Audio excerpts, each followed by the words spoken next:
जय श्री गणेश। मैं हूं पंडित जगदीप।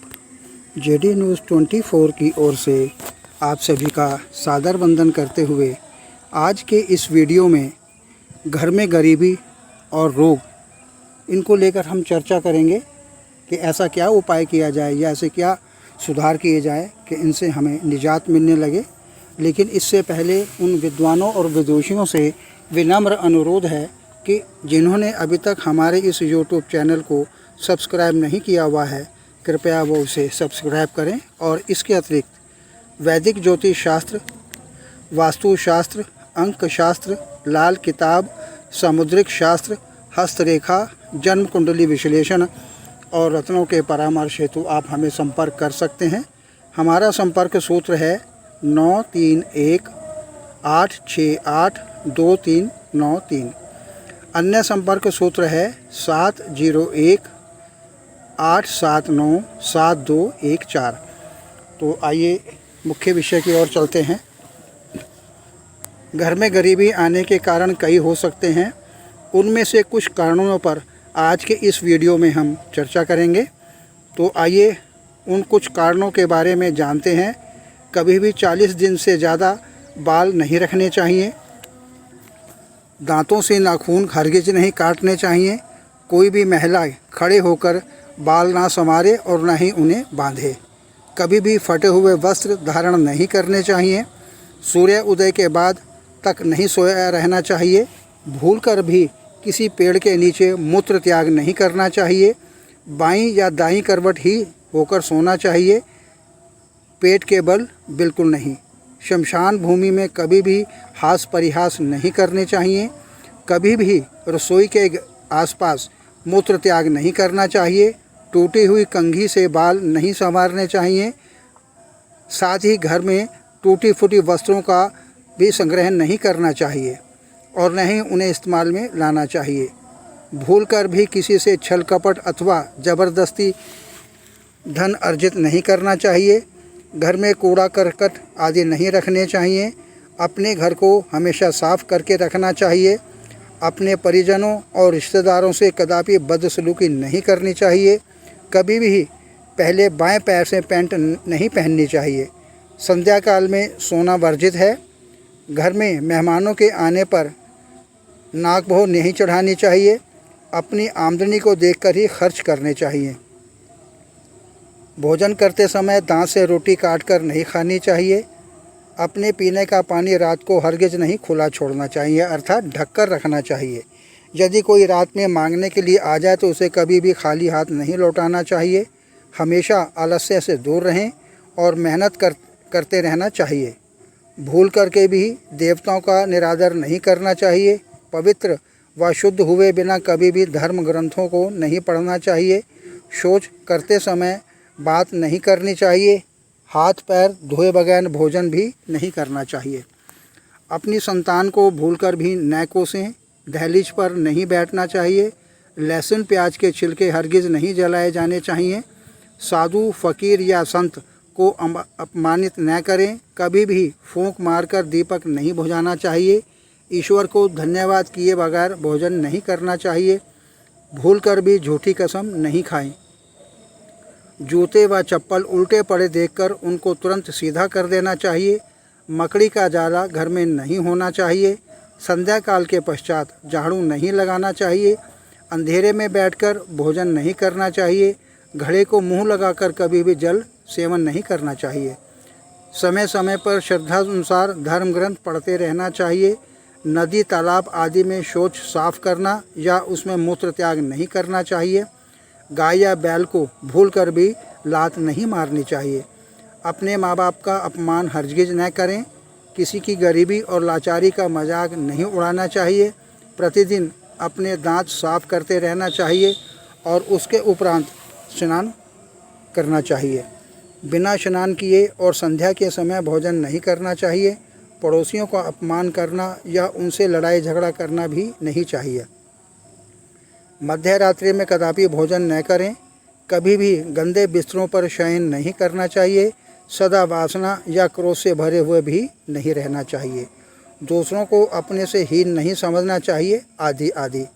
किसी की भी निंदा, चुगली या बुराई नहीं करना चाहिए। जीवन में इन कुछ कारणों से हमें एवं हमारे परिवार को दरिद्रता का सामना करना पड़ता है। घर में रोग भी हावी होने लगते हैं, अपमान की स्थिति भी बन जाती है। यदि हम में कोई दोष है तो यथासंभव उन्हें दूर करना चाहिए और अपना कार्य यानी रोजी रोटी के साधन में मेहनत और लगन का सहयोग देना चाहिए। ऐसा कर लेने से यश और संपन्नता आपके साथ साथ चलेगी। शास्त्रों में यह भी है कि जो दूसरों का भला करता है, ईश्वर स्वयं उनका भला करते हैं। अपने जीवन में कुछ सुधारों की चर्चा के बाद अब अपनी गरीबी या किसी की भी गरीबी पर हम बात करेंगे। गरीबी दूर करने के सामान्य उपायों और व सुधारों के पश्चात अपने घर में बीमारी कैसे दूर करें, कुछ के दूर भी उपायों पर भी नज़र डालते हैं। महीने में एक बार मीठी रोटियां बनाकर कुत्ते को डालनी चाहिए। इसके साथ साथ उन मीठी रोटियों को संख्या अपने परिवार की कुल संख्या की संख्या में अपने यहाँ उस माह में जितने भी मेहमान आए हों उनको जोड़कर उससे 4 मीठी रोटियां अधिक बनाकर कुत्तों को डालनी चाहिए। वर्ष में एक बार अच्छी तरह से पक्का हुआ कद्दू अथवा पेठा किसी धर्म स्थान में दान दिया जाना चाहिए। जब भी किसी शमशान घाट के पास से गुजरे तो वहाँ 1 या 2 रुपए का सिक्का अवश्य गिरा देना चाहिए। ऐसा माना गया है कि ऐसा करने से देवीय सहायता प्राप्त होने लगती है। रोगी के सिरहाने 1 सिक्का रखकर सुबह उसे किसी हरिजन को दे दें। ऐसा 43 दिन तक लगातार होना चाहिए। मुख्य रूप से गाय को रोटी देने, कुत्तों को रोटी खिलाने और कौवों को रोटी डालने से आप अधिकतर बुरे प्रभावों से बच सकते हैं। यदि परिवार में कोई व्यक्ति बीमार है तथा लगातार औषधि सेवन के पश्चात भी स्वास्थ्य लाभ नहीं हो पा रहा है तो किसी भी दिन लगातार 3 दिन तक गेहूं के आटे का पेड़ा तथा 1 लोटा पानी के व्यक्ति के सिर से उसार कर उस जल को पौधे में और पेड़ा गाय को खिला देना चाहिए। ऐसा करने से 3 दिन के अंदर अंदर व्यक्ति स्वस्थ महसूस करने लगेगा। अगर उपाय की अवधि में रोगी ठीक हो जाता है तो भी इस उपाय को पूरा करना है, बीच में रोकना नहीं है।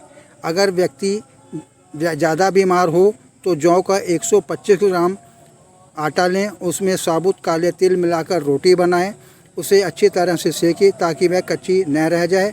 फिर उस पर थोड़ा सा तिल्ली का तेल और गुड़ रखकर पेड़ा और रोटी के एक तरफ लगा दें। फिर उस रोटी को रोगी के ऊपर से 7 बार वार कर उसे किसी भैंसे को खिला देना चाहिए।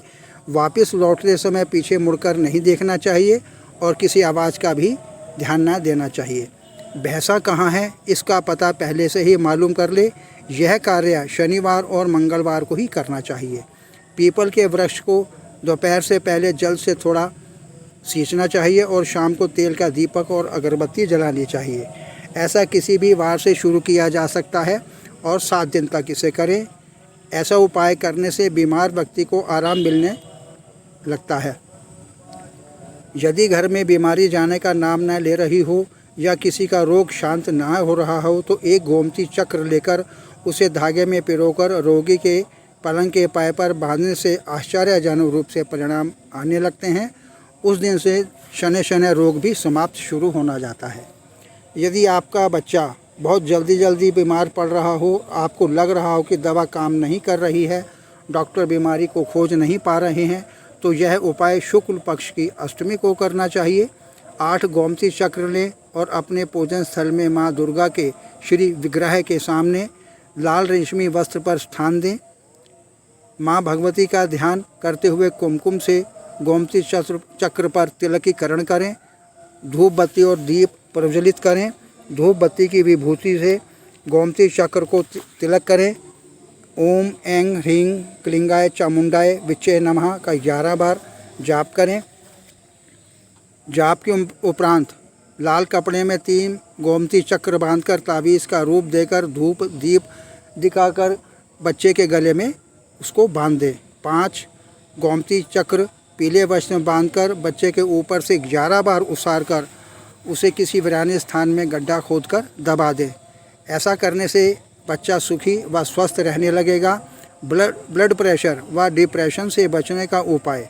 रविवार के दिन 325 ग्राम दूध अपने सिरहाने रखकर सोएं। सोमवार को सुबह उठकर दूध को पीपल के पेड़ पर चढ़ा दें। 5 बार रविवार यह क्रिया करनी चाहिए। निश्चय ही शनि से लाभ मिलने लगेगा। यहाँ ध्यान देने योग्य बात यह है कि यह उपाय सामान्य है, इसे कोई भी कर सकता है।